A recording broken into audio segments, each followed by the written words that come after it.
everybody. Today I'm not going to read a story and I'm not going to do one specific book review. I'm going to have a little think with you about how our reading habits might have changed whilst we're in lockdown. I know I'm finding it really hard to concentrate on one big book at a time, and I'm finding some days I'm swapping between about 3 different books. Some of them might be books to give me hope, like Bloom and Rain Before Rainbows. I might be revisiting books that I used to read with my own children when they were young. And I'm also starting to read something I've never done before. I'm starting to read lots of graphic novels. I've just finished this one, The Inkberg Enigma, and I'm about to go on to The Witches, which is a graphic novel retelling of Roald Dahl's famous book, The Witches, there.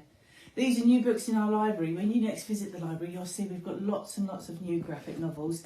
And I've been inspired by you to read those. I've never really read graphic novels before, and I know that you will like them very much. Some other books that I've read recently are by a publisher called Barrington Stoke. And I found these quite easy to read at the moment because they're not big, thick books. They're quite thin. They're usually about 100 pages long.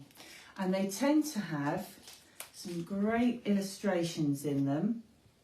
The page layout's quite accessible, easy to get on with, and they're just complete short stories. Again, you'll find these in our library when you come back to school, because we've just had some new ones in. Some of them are suitable for Year 6, maybe something like this one, which is a bit about zombies.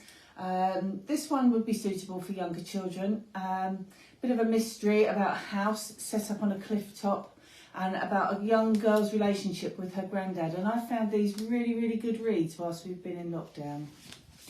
Something else I've been reading recently, and something that I feel I can dip into, I don't have to read from start to finish, are non-fiction books. And I'm particularly interested in non-fiction books about gardening, because I want to plan my garden for the summer. So we've got lots of lovely illustrations, lots of little bite-sized bits of text there. And again, you'll find when you come back to school, we've got lots and lots of new non-fiction in the library. So maybe that's something you want to read whilst we're in lockdown.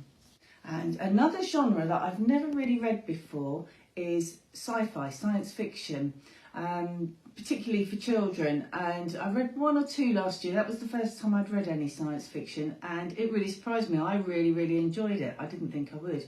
And this new book called Space Oddity by Christopher Edge, I think this might be my next read. It's a sci-fi story inspired by the story of David Bowie, and I'm quite, by the song Space Oddity by David Bowie, should I say.